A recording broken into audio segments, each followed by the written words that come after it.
Hey everybody, welcome to the Panel Jumper LITE. My name is Ben, and with me as always is, he's over there, my friend, the Panel Jumper himself, Mr. Cole Hornaday. How are you, Cole? Hey Ben, we're doing all right. We are We're okay. doing alright. You can't see, but the world's longest cat is actually on the desk in front of me, just out of the line of sight of the my computer's camera. So he may pop up on occasions, or you may just see a big gray tail doing this. So just forewarning y'all. Well, if there's one thing that has come out of this whole pandemic, it's that we've been able to see people's cats and dogs in the background. Yeah. I've really enjoyed that. And learn learn new things about them, new layers to their personalities and their relationships with their furry familiars, which I think is kind of crucial. Yeah, exactly. Yeah, So hey, how you doing? Speaking of quarantine and the pandemic, how you holding up? I'm okay. I am. Let's see.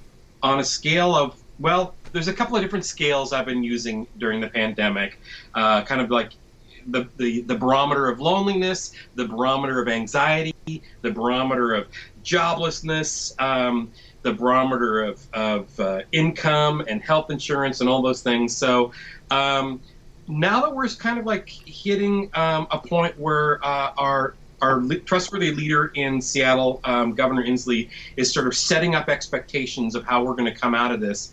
I'm actually starting to get more anxious because, Really? yeah, because it's everything's because the pause is lifting. I learned that I can actually exist in a pause continuum without a lot of stress and anxiety. But you start lifting that, then my expectations and my woes and worries come rushing back. I'm sure I'm not alone in this. So, yeah, it's like, okay, well, all that haphazard, lackadaisical job searching I've been doing for the last 2 months, I probably should step up an effort and actually take this fucking seriously.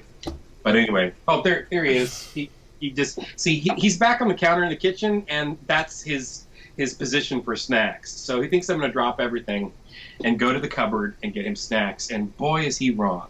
He's got another thing coming. He does. All told, Ben, I'm fine. Excellent. I really want to hug people, but at the same time, I'm like, when are we going to feel safe hugging one another? Well, you're not a hugger, but when are people going to feel safe hugging me? You know, It's gonna. Well, I was gonna say it's gonna be a while, but then after what you just said, that would have sounded rude. you can still say it.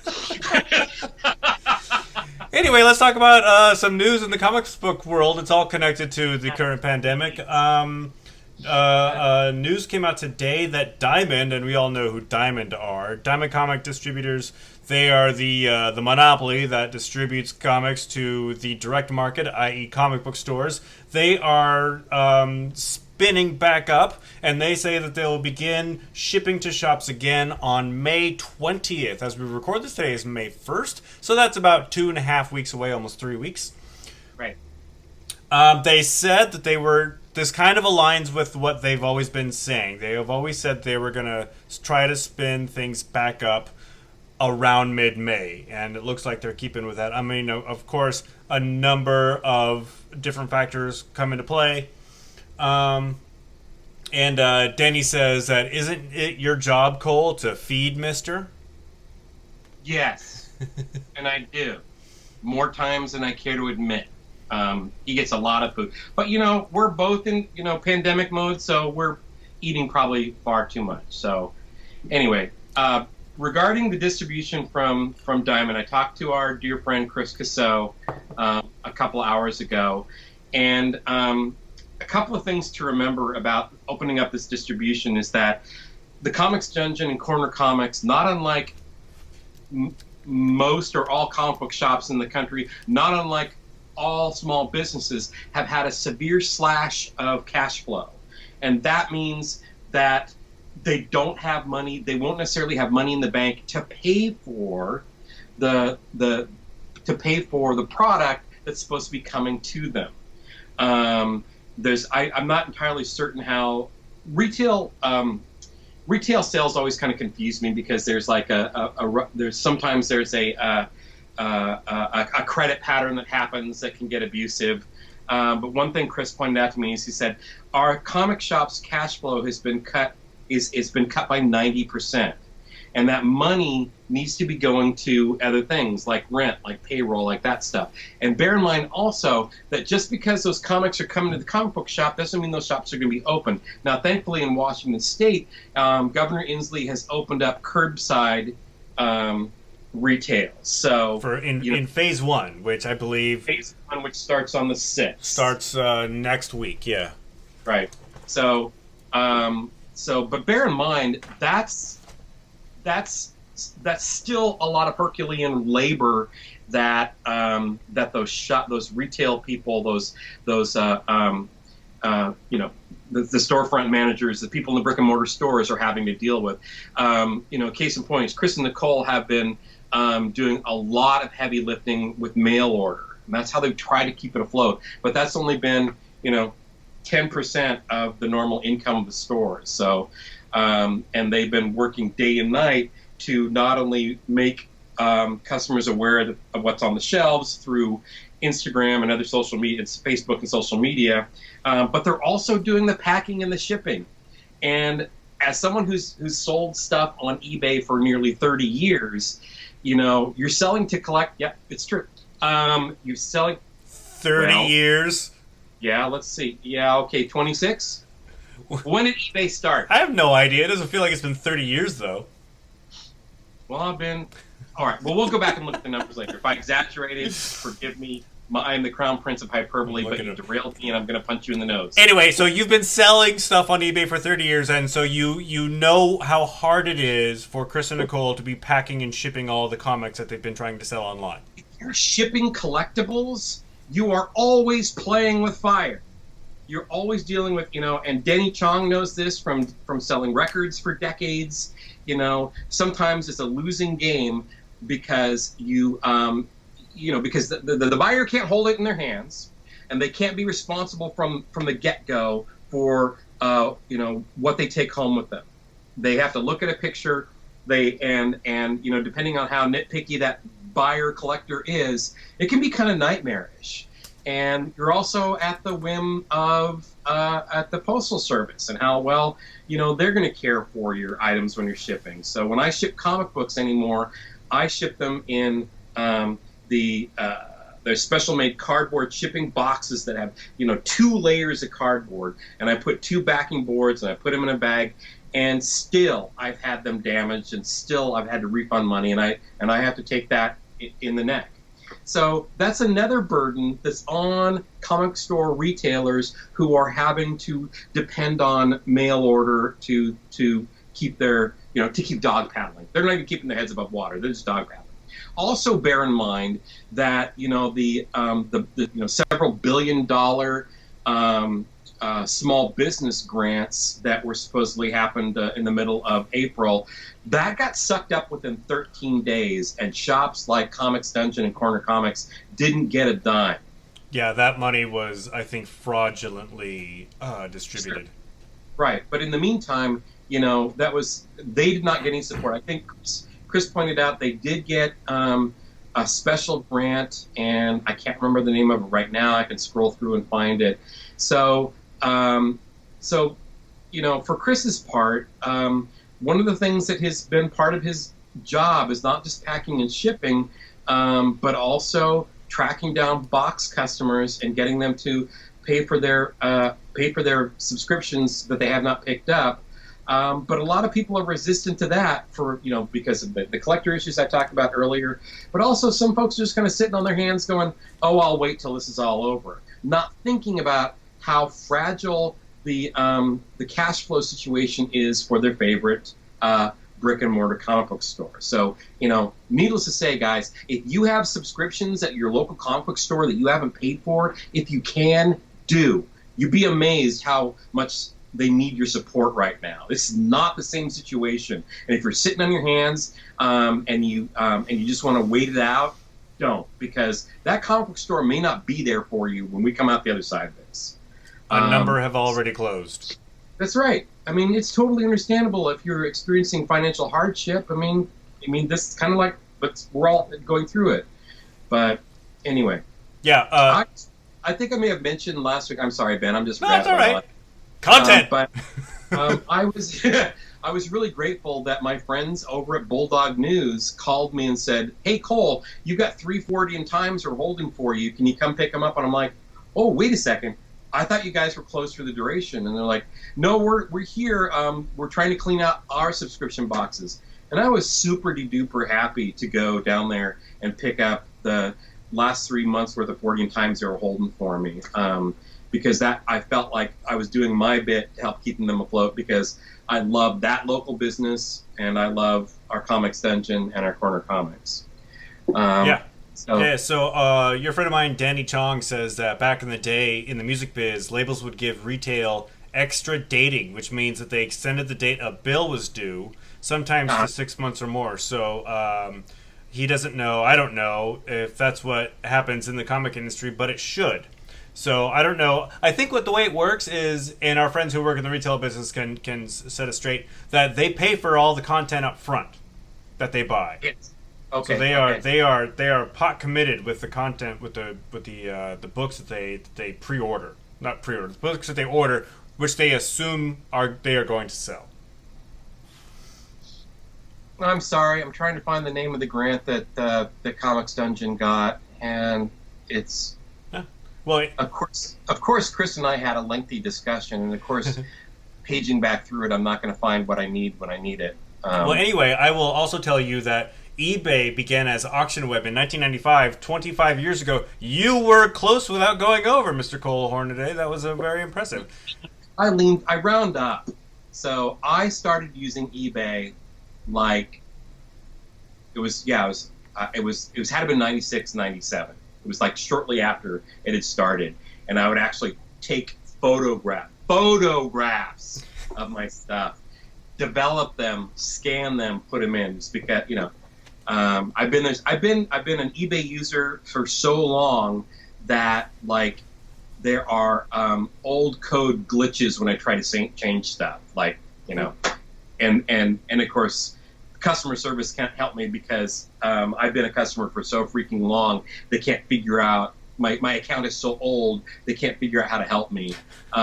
Anyway, so the grant that Comics Dungeon Corner Comics got was called the SBA EIDL grant. I don't know what that is. I don't know how substantial it was. The point being that I asked Chris, is the paycheck GoFundMe for Comics Dungeon Corner Comics still active? He said yes.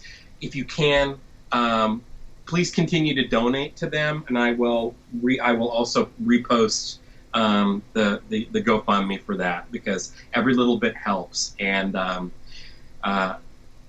we were already losing comic book stores in Seattle left and right before this. And I want to make sure that our community partners, our business partners, our friends are still with us when we get out the other side of this. Absolutely. Yeah. So Marvel. So as we said, Diamond is going to be distributing comics to stores. I guess regardless of whether or not the stores are open on the 20th. Right. Marvel says that they won't be, but they will start to provide digital and print comics a week later on the 27th. The situation between Diamond and DC still confuses me. Can you clean that up? Diamond started, like DC started with Diamond. That started the whole direct marketing thing in 1995, I think, if I read this correctly. Right. And since DC said that they were gonna, pull a, oh my God, when DC said that they were going to go their own way and eschew Diamond services, I guess there was like an unwritten thing that said that they weren't going to use Diamond at all, regardless of whether or not Diamond started up. So now there's a question of whether or not Diamond is going to get DC books, and Diamond actually had to email their retailers and say, yes, we will still be carrying DC books. According to Chris, and I asked him about this, Diamond will still carry DC books, but DC doesn't have to use Diamond exclusively. So that's going to be weird. And part of the suspicion is that they've been waiting in the culvert to make some kind of break, because also remember, Warner has its own publication and distribution. Now, the challenge is that Diamond is already notorious for being kind of crummy about how they go about shipping things, availability of product, but also just the care that they, tend to lack in putting into shipping things. That was something that always just really, really upset me, was to walk into the store and see boxes and boxes of damaged product. It's like, you are distributing stuff to these brick and mortar stores, and most of these people are collectors. They they want to read their books, but they also want them in relatively good condition, because every other person, not all, but every other person who reads comic books is a speculator. That's part of the dealio, you are causing a tremendous inconvenience for the brick and mortar retailers, because they got to ship that stuff back, and then there's a delay in getting that product back into the hands of the customers. In the meantime, that customer has the option of going somewhere else, like Amazon or someplace like that, and taking that money away from that retailer, because Diamond didn't take a lot of care into how they ship stuff. So that's part of it. That's kind of the end of the path as far as what I'm familiar with. But Chris clarified that, yeah, Diamond is not leaving DC. DC is leaving Diamond, but that doesn't mean that Diamond's not still going to be carrying DC books. But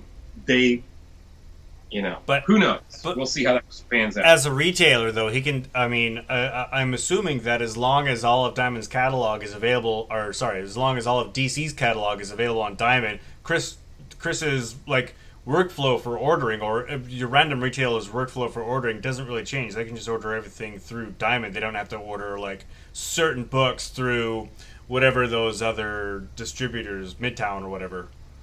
I can only imagine it's going to compound the pre-existing hassle for ordering books. Yeah. So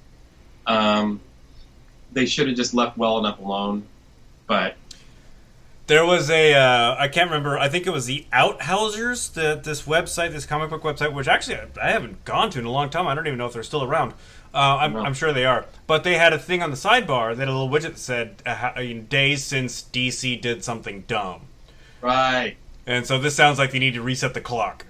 Yeah, well, it's no secret that I've not been a fan of DC for a very long time, primarily around the continuous need for reboots. And then I think Doomsday Clock was probably the second to last nail in the coffin for me, where my relationship with DC is concerned. And then this stuff is like, yes, Diamond is a monopoly. DC, you're not helping the situation any at all. And the sad thing is that you're not, and this, when you were kind of breaking ranks and trying to distribute through very inexperienced distributors to get this job done, they're not even high-end books that are worth the risk. It's like Walmart reprints and things like that. So I don't even know if it's worth getting up in arms about. Yeah.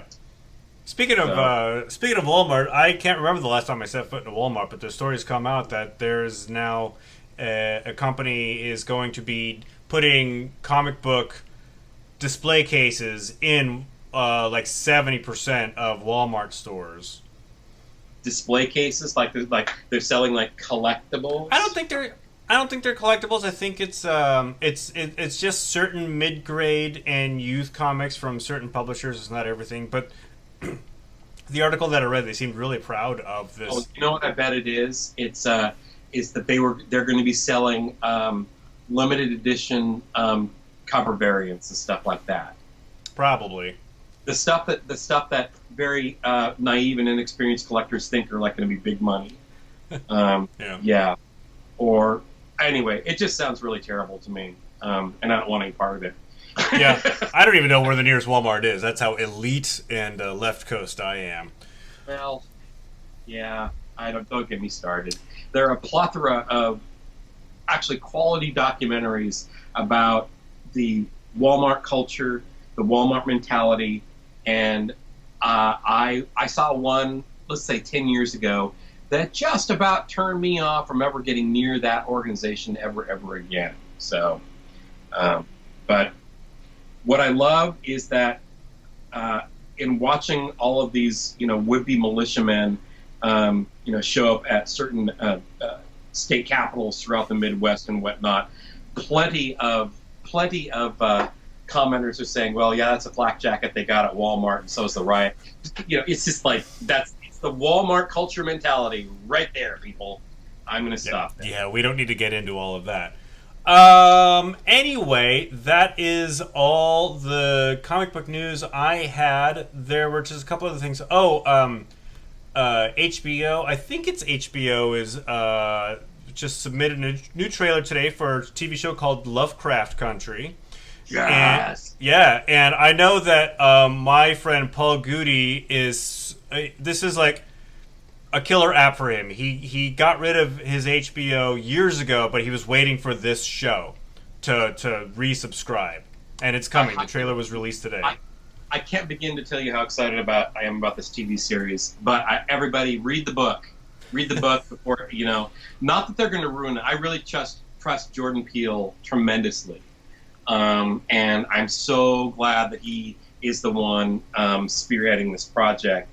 But, inevitably there's material they're going to have to cut or, stretch out or whatever.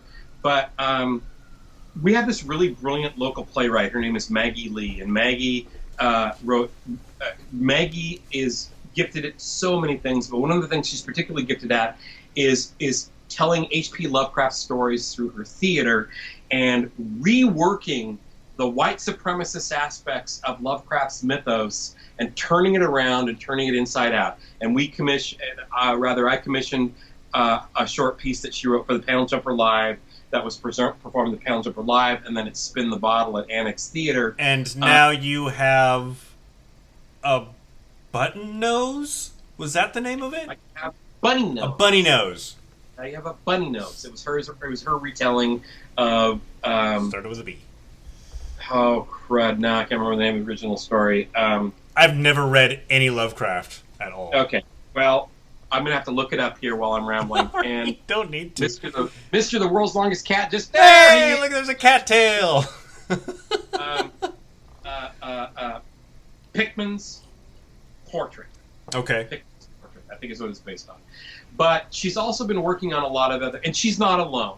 She's, she's a woman of color, and she loved the source material. Yet she said, "This is deeply offensive, but I'm going to tease out that which is valuable in it." And that's what Lovecraft Country is primarily about. It's saying the material that H.P. Lovecraft gave us is fascinating. It was groundbreaking, but it is offensive down to its very fiber. And Matt Ruff, the author, did a brilliant job of essentially, it is most of the Lovecraft stories from the Lovecraft mythos retold from an African American perspective, set during post-World War II. I think it's the late 40s, early 50s, and it's kind of a Green Book approach where this young man is actually works for his uncle. I think they call it the Blue Book, but if you're in the know, you know that he's referring to the Green Book. And they're traveling the countryside, and they keep encountering Lovecraft vignettes and things like that. I am way oversimplifying this story. I bet you are. But I watched the trailer, and for the first time in a very long time, I got super duper excited for a series. Super duper. Cool. I can't wait to check it out. Yeah, I know. I've just been hearing about this show forever. So I'm glad it's finally coming out. So Paul will stop talking to me about it. I went through the same thing when Game of Thrones was in development. I heard about Game of Thrones, this series that I'd never. Years ago. I don't know how many years ago. It was 10, 15 years ago. 25 years ago. No, 30 years ago. I think it came out the same time eBay came out. Anyway, for those of you who just joined us, you'll have to watch the beginning of the show to find out why we're laughing at that. Anyway, final thing today, I wanna have a little bit of show and tell, and the reason I want to have this is because I have this thing in my apartment that I'm not really a collector. I don't collect things too much, but I have this, and like many things in my possession, like the books I talked about last week, I have no idea how I came across it, but I have this Star Wars plate. Whoa! Yeah, I don't know how it still has the original price tag on the back. Nice. Is that a thrift store price tag? Yeah, Yeah. $50 though. So somebody bought this for $50. No, are you sure it's not .50? It's $50, and with it, I even have the certificate. Okay, so you're telling me that you don't know where this came from? Don't know where this came from. I think it was left. How it came into your possession? I didn't steal it, but Well, that's not what I'm saying, buddy. I think it was left in a house I moved into. Oh. Because now that I'm thinking about it, I'm starting to remember. I found it in a box of. I found it in like a bunch of stuff. That was like pushed off into a corner. Nobody claimed it. I asked around, like nobody claimed it. So it was left in this house that I moved into. And I even bought a little display stand for the plate. Nice. Yeah. So it's on one of my shelves. And there was a moment, I'm not ashamed to say, there was a moment in my life a number of years ago when I was hoping that that thing was worth like a couple $1,000 so I could sell it on eBay. It's not even worth $50. It's like those things, they're not giving them away, but, there's like $10, $15 on eBay, even with the freaking certificate and the number that I have. That's right. Yeah. So. I'm sorry, man. What are you going to do? Put it back in a box for another 20 years? No, I'm going to keep it on my shelf and look at it every time I walk into my apartment. Okay. All right. Fair enough. Well, that's not fair to say that you're not a collector, because back in the corner there, I can see, way back there, all them baseball cards. Yeah, there's a ton. Yeah.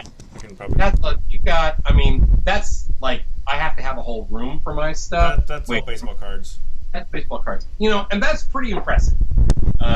When, on a regular basis, when we were spending regular time at Comics Dungeon, Ben is picking up his baseball, his cardboard, acid-free baseball card, file boxes and stuff like that. And I'm like, pretty impressive. He is. It's nice to know that he's like very retentive about stuff that I'm.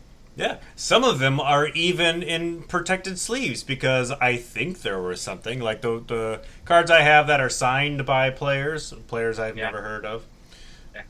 Anyway, so there a second. What's that? You made my heart skip a beat there for a second.